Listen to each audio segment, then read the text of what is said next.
तर आज $1.96 मिळतोय, तो 100 रुपयाला मिळायला लागेल.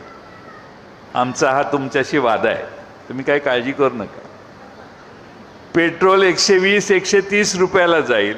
एकदा लॉकडाऊन झाला कोरोनाच्या वेळी, आता आपोआपच लॉकडाऊन करायची व्यवस्था होते का काय याची मला भीती वाटायला लागली. तर एक महिनाभर थांबला तर आज $1.96 मिळतोय, तो 100 रुपयाला मिळायला लागेल. आमचा हा तुमच्याशी वादा आहे, तुम्ही काही काळजी करू नका. पेट्रोल 120-130 रुपयाला जाईल. आत्ता मी मोबाईलमध्ये बघत होतो, वाशिमला अकोला नाका म्हणून जागा आहे, तिथल्या पेट्रोल पंपावर पेट्रोल डिझेल घ्यायला लोकांची रांग लागली आहे. कॅन घेऊन लोक पेट्रोल पंपावर आले आहेत आणि त्या कॅननं एकमेकाला मारतायत पेट्रोल डिझेल भरण्यासाठी भांडणं.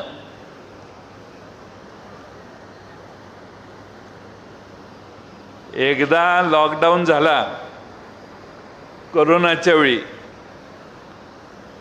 आता आपोआपच लॉकडाऊन करायची व्यवस्था होते का काय याची मला भीती वाटायला लागली.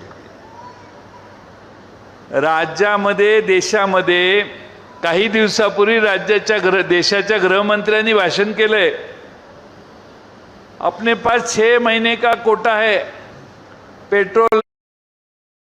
देशाच्या गृहमंत्र्यांनी भाषण केलंय, अपने पास 6 महीने का कोटा है, पेट्रोल है, डीजल है, गैस है, डरने की कोई बात नहीं. 15 दिवसाआधी केलं.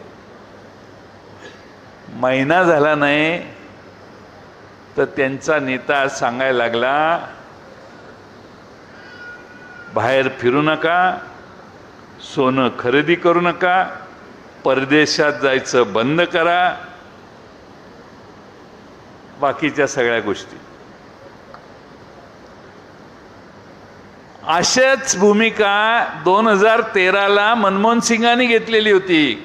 जरा आर्थिक परिस्थिती काठावर आल्यावर त्यावेळी आपल्या राज्याच्या मुख्यमंत्र्यांनी ट्विट केलेलं होतं की देशात आर्थिक परिस्थिती थकलेली आहे,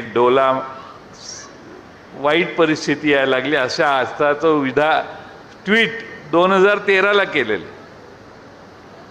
आज तेच म्हणतात की पंतप्रधानांनी जी घोषणा केलेली आहे त्याविषयी कुणी काही थट्टा करू नका. थट्टा कोणीच करत नाही,